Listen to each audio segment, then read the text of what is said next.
kutia moyo, kaza mwendo mpendwa. Kaza mwendo mpendwa.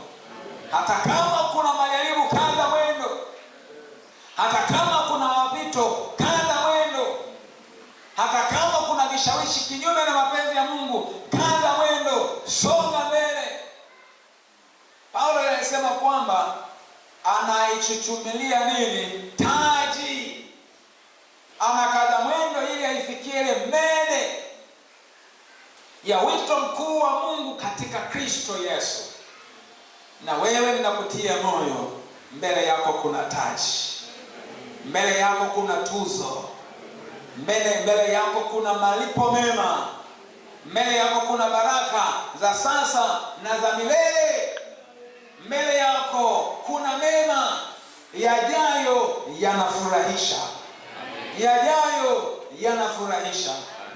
Unachotakiwa ni kukubali kulipa gharama ili umjue Mungu kikamilifu zaidi, na kadiri viwango vyako vya kumjua Mungu vitakapokuwa vinaongezeka, ndivyo ambavyo baraka za Mungu zitaendelea kuachiliwa kwako, na ndivyo ambavyo ufanisi wako kama mtawala utakuwa unaongezeka.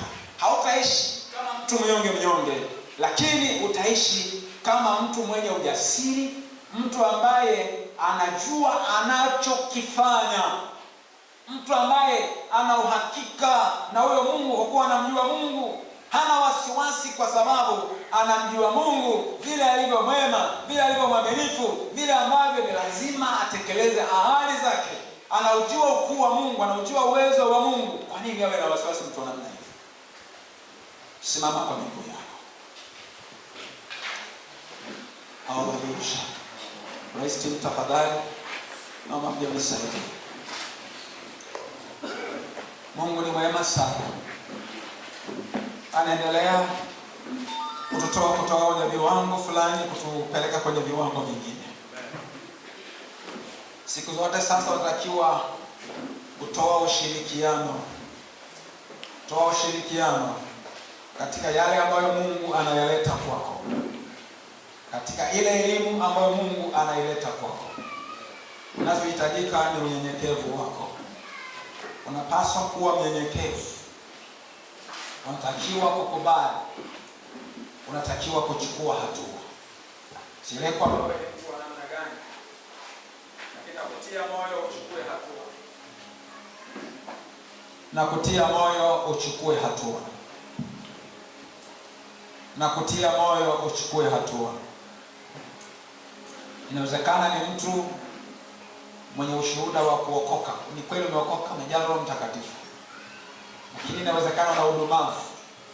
Mpe nafasi Roho Mtakatifu akuchunguze vizuri na kusaidie ili uondoke kwenye udumavu. Uondoke kwenye udumavu. Maana kumjua Mungu kunaendana na kukua kwako kiroho. Viwango vyako vya kumjua Mungu vinapoongezeka, maana yake ni viwango vyako vya kukua kiroho vinaongezeka. Mungu akupe neema ya kukua. Ninakuombea Mungu achilie neema ya kukua. Mungu achilie neema ya kumjua yeye zaidi. Kama ambavyo Paulo yeye alikubali kulipa gharama ili aweze kumjua Yesu. Na wewe nakutia moyo ukubali kulipa gharama ili uweze kumjua Yesu.